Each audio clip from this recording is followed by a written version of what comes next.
नमस्कार दोस्तों, आप सभी का JCRT के डिजी स्कूल में स्वागत है।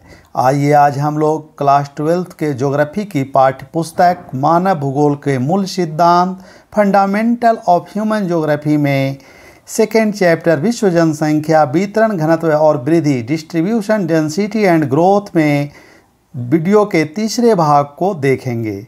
हम लोगों ने अब तक वीडियो के दो भाग में जनसंख्या वृद्धि एवं वृद्धि दर, जनसंख्या वृद्धि को प्रभावित करने वाले कारक, घनत्व एवं जनसंख्या परिवर्तन के घटक को देखे हैं। वीडियो के इस तीसरे भाग में हम लोग विश्व में जनसंख्या वृद्धि की ऐतिहासिक एवं क्षेत्रीय प्रवृत्ति टेंडेंसीज को देखेंगे। तो हम लोग सबसे पहले जनसंख्या वृद्धि की प्रवृत्ति में ऐतिहासिक प्रवृत्ति को देखते हैं। ऐतिहासिक प्रवृत्ति को देखने से पहले वर्तमान जनसंख्या को थोड़ा समझ लें कि हमारे विश्व की जनसंख्या अभी कितनी है। तो यहाँ हम लोग देख रहे हैं कि 2011 ईस्वी में 7 अरब विश्व की जनसंख्या पहुंच चुकी है।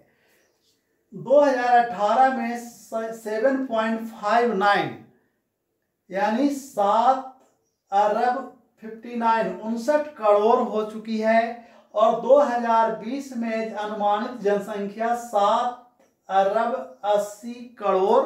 उसी तरह से 2025 तक 8 अरब पहुंच जाने की संभावना है। तो अब ये जो जनसंख्या अभी हमें दिखाई दे रहा है, ये जनसंख्या किस काल में किस गति से बढ़ा, उसी की प्रवृत्ति का अध्ययन करेंगे। तो आइए देखते हैं ऐतिहासिक प्रवृत्ति। तो प्रारंभ में मनुष्य पशुपालक था, कृषक समाज था, केवल उत्पादन करता था, उपभोग करता था, बचत की कोई अवधारणा नहीं थी। इसलिए वह जनसंख्या वृद्धि, जन्म दर, मृत्यु दर आदि से ज़्यादा चिंतित नहीं था, उसके बारे में ज़्यादा सोचता नहीं था।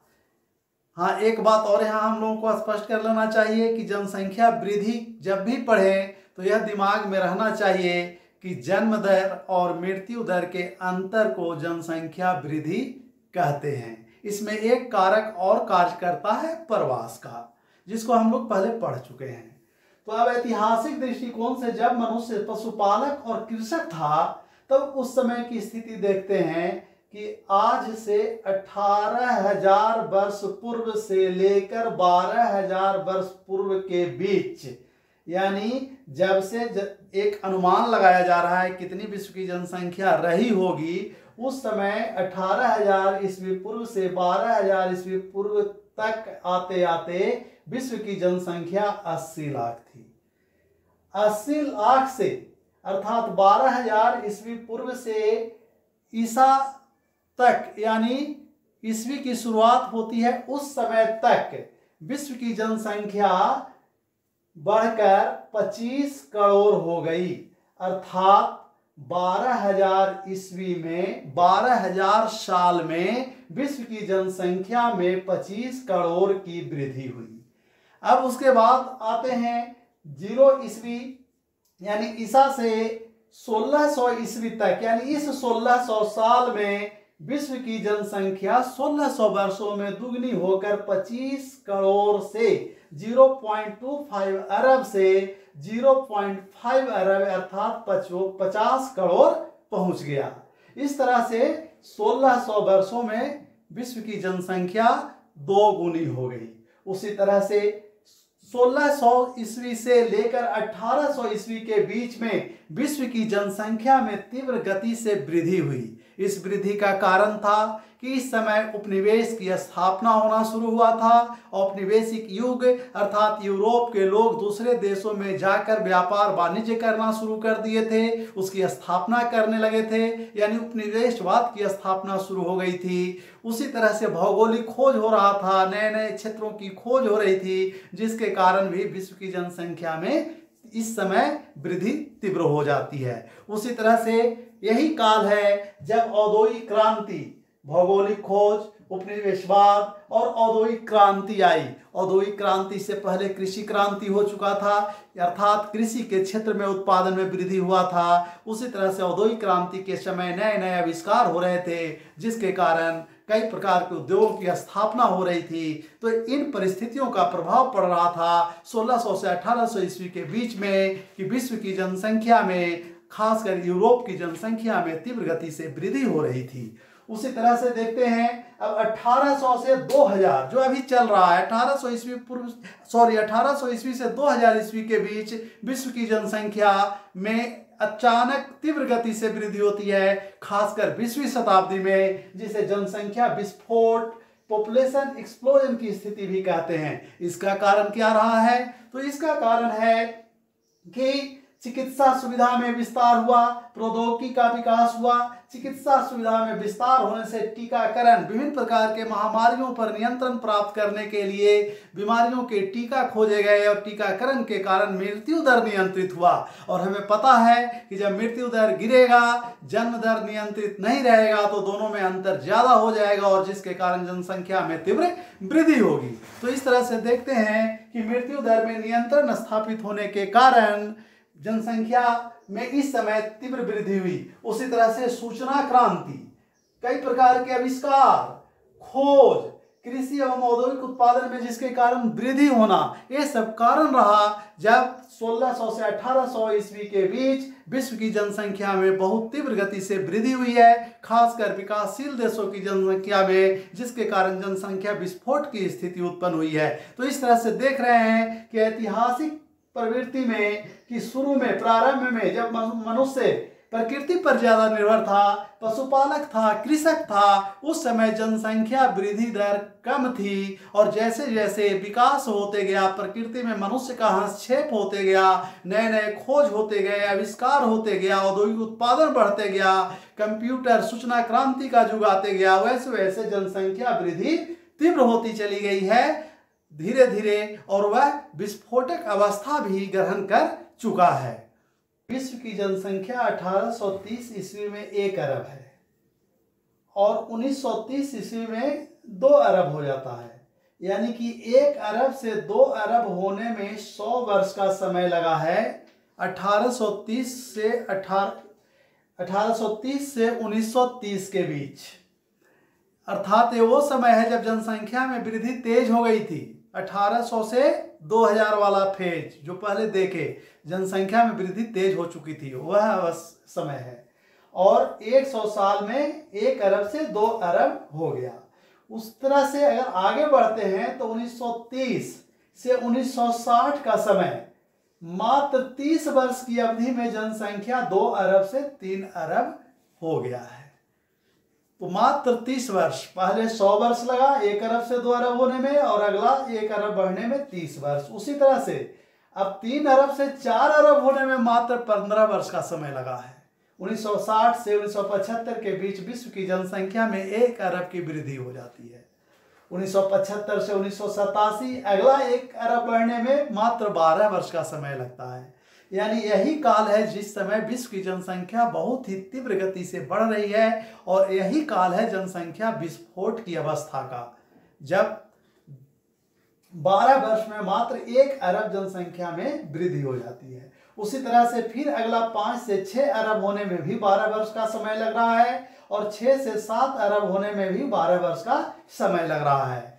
5 अरब 1987 में, 6 अरब 1999 में, 7 अरब 2011 में, और अगला जो अनुमानित है वो 2025 में 8 अरब तक हो सकता है, जो थोड़ा सा कम, लगभग 13 वर्ष की अवधि को दर्शा रहा है। अर्थात विश्व की जनसंख्या बाद के समय में बहुत तीव्र गति से बढ़ी है, जबकि ऐतिहासिक काल में जाते हैं तब धीरे धीरे बढ़ रही थी। तो अगर ऐतिहासिक प्रवृत्ति को देखते हैं तो यह देखते हैं कि पिछले 500 वर्ष में, पिछले आज से 500 वर्ष पहले जाते हैं तो 500 वर्ष में 10 गुना जनसंख्या में वृद्धि हुआ है। 20वीं सदी में यानी पिछले 100 साल में 4 गुना वृद्धि हुई है, यानी 5 सदी में 10 गुना, और 100 साल 1 सदी में 4 गुना, और वर्तमान में प्रति वर्ष लगभग 8 करोड़ के दर से जनसंख्या बढ़ रही है। तो अगर विश्व की जनसंख्या प्रारंभ से चलते हैं तो 10 लाख वर्ष में 1 करोड़ पहुंचा था, यानी 10 लाख वर्ष में 1 करोड़ पहुंचा था। वो 5 से 6 और 6 से 7 अरब होने में, 6 से 7 अरब होने में यह 12-12 वर्ष का अंतराल लगा है। उसी तरह से विश्व की जनसंख्या 2 गुना, अगर देखते हैं दुगना, तो दुगना जो हो रहा है वो पहले बहुत अधिक समय में दुगना होते गया, जैसे 2 अरब से 4 अरब, 1930 से 1975, 4 अरब से अब 8 अरब होगा। तो पहले जो दुगना होने का दर था वो समय ज्यादा लग रहा था, और अब धीरे धीरे दुगना होने का दर घटता चला गया है, कम समय में ही दुगना होते चला गया है। तो इस तरह से हम ऐतिहासिक प्रवृत्ति को देख रहे हैं।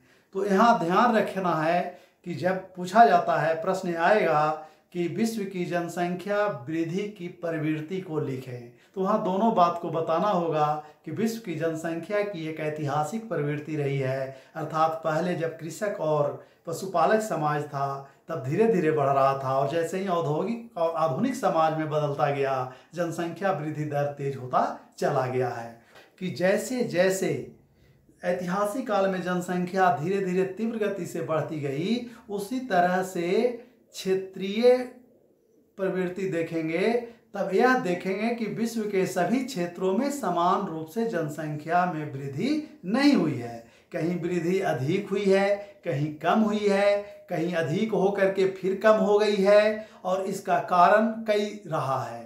कहीं प्राकृतिक कारण रहा, कहीं आधुनिक कारण रहा, यानी तकनीकी का विकास, औद्योगिकरण, कहीं जन्म दर अधिक है, कहीं मृत्यु दर अधिक है। तो कई कारणों से क्षेत्रीय प्रवृत्ति में भी व्यापक असमानता पाई जाती है।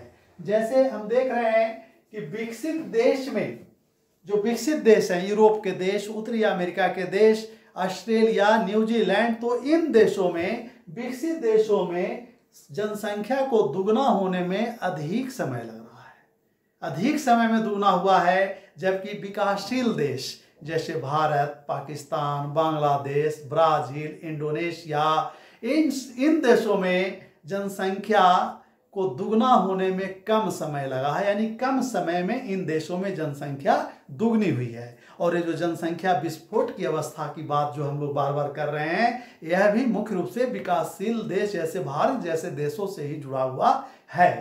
कम समय में जब दुगना हुआ, अर्थात जनसंख्या विस्फोट की अवस्था आ गया, और जनसंख्या विस्फोट की अवस्था का आने से कई प्रकार की समस्याएं भी जनसंख्या के कारण इन देशों में उत्पन्न हुई है। अब यहाँ एक चीज देख रहे हैं कि विकसित देश में कम अधिक समय में दुगना हो रहा है, यानी जनसंख्या वृद्धि दर कम है, अधिक समय लग रहा है दुगना होने में, और विकासशील देश में कम समय में दुगना हो रहा है, जिसके कारण जनसंख्या विस्फोट की स्थिति हो रही है। यानी विकसित देशों में आर्थिक विकास अधिक हुआ है, सामाजिक विकास अधिक हुआ है, स्वास्थ्य की सुविधा अच्छी है, चिकित्सा सुविधा अच्छी है, तो इन कारणों से वहाँ वृद्धि दर नियंत्रित हुआ है। जबकि विकासशील देशों में परिस्थितियाँ इस तरह की नहीं है, अशिक्षा, गरीबी, निरक्षरता आदि के कारण जनसंख्या कम समय में दुगना हुआ।